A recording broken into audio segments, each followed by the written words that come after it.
À 11 heures, les conséquences catastrophiques matérielles et humaines du passage de l'ouragan Melissa sur la Jamaïque et à présent sur Cuba. Ça se passe en ce moment même. On en parle d'abord avec vous, Fanny Wegscheider. Dans les éclaireurs, d'abord les images de l'ouragan Melissa sur la Jamaïque, Fanny, terrible. Oui. La Jamaïque, dont le Premier ministre a d'ailleurs déclaré sur la chaîne américaine CNN que son pays avait été ravagé. C'est une zone sinistrée, selon les autorités. Regardez cette tempête, cet ouragan avec des vents qui ont avoisiné les 300 km/h. Ça a duré plusieurs heures pour traverser toute la Jamaïque, avec des vents qui se sont déplacés très lentement, 4 km/h à peu près, donc qui ont fait beaucoup de ravages. D'abord, l'ouragan est arrivé en catégorie 5, il a été rétrogradé en catégorie 3, remonté en catégorie 4.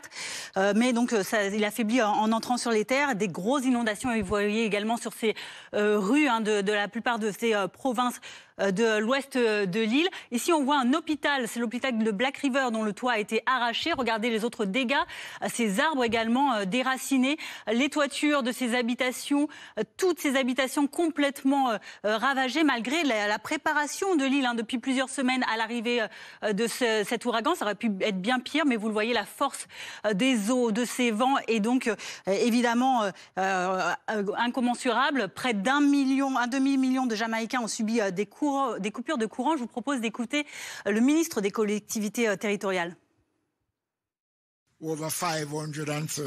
Plus de 530 000 Jamaïcains sont privés d'électricité. Des travaux sont en cours pour rétablir notre service et donner la priorité aux infrastructures essentielles telles que les hôpitaux, les stations de pompage et les stations de traitement des eaux. Malgré l'importance de ces vents, de cette tempête, de cet ouragan, regardez, il n'est que pour le moment en tout cas le deuxième ouragan le plus puissant sur cette zone de l'océan Atlantique. Vous le voyez avec près de 300 km/h. Les plus forts ouragans sont ceux nommés Allen, Gilbert ou Dorian. Il y a plusieurs années, plusieurs décennies même avec plus de 300 km/h. Mais tout de même, Melissa a déjà dépassé Katrina. On s'en rappelle, il y a 20 ans, cette terrible ouragan qui avait ravagé le sud des États-Unis, qui arrive en 3e position, vous le voyez.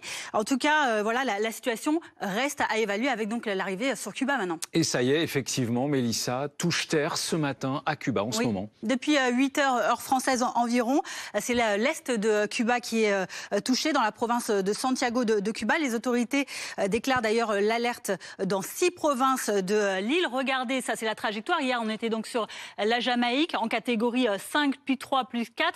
Rétrogradé sur une catégorie 3 de cet ouragan depuis son arrivée donc à Cuba. Regardez ces images déjà dont on dispose, qui est donc cet ouragan qui avance plus rapidement, 17 km/h, c'est la vitesse la plus rapide ces derniers jours. On attend de très fortes rafales aux alentours de 230 km/h, des cumuls de pluie très importants également, une surélévation des niveaux de l'eau de plusieurs mètres. Le président de l'île, Miguel Díaz-Canel Bermúdez, a parlé sur le réseau Twitter, notamment X. Il a déclaré que déjà plus de 735 000 personnes, on va le voir, cette déclaration, ont été évacuées d'ores et déjà de l'île et que les opérations se poursuivent. La nuit s'annonce très difficile, a ajouté le président. Quant au Centre national américain des ouragans, il estime que Melissa va rester un ouragan très puissant lors de sa traversée qu'on a vue tout à l'heure jusque dans les Bermudes.